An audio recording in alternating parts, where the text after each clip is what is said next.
ধর্মীয় আবহাওয়া, ঐতিহ্য ও উৎসবের আমেজে সিপাহীজলা জেলার মেলাঘরে আনুষ্ঠানিকভাবে উদ্বোধন হলো উত্তর পূর্বাঞ্চলের অন্যতম বৃহত্তম রথযাত্রা উৎসব।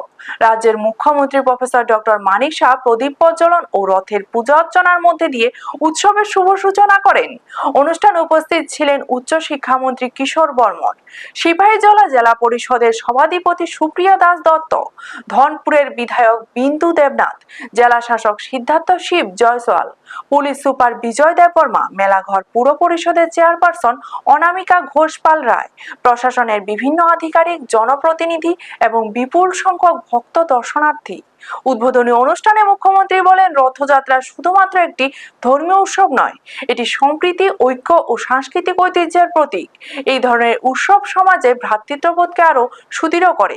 তিনি জানান, রাজ্য সরকার ধর্মীয় ও সাংস্কৃতিক ঐতিহ্য সংরক্ষণের পাশাপাশি পর্যটনের বিকাশেও বিশেষ গুরুত্ব দিয়ে কাজ করছে।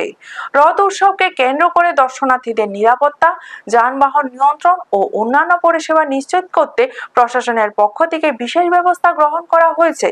প্রতি বছরের মতো এবারও ত্রিপুরা সহ উত্তর পূর্বাঞ্চলের বিভিন্ন প্রান্ত থেকে হাজার হাজার ভক্ত ও দর্শনার্থীদের সমাগম ঘটবে বলে আশা করা হচ্ছে। ব্যুরো রিপোর্ট, নিউজ তৎকাল 24। আপনারা দেখছেন নিউজ তৎকাল 24।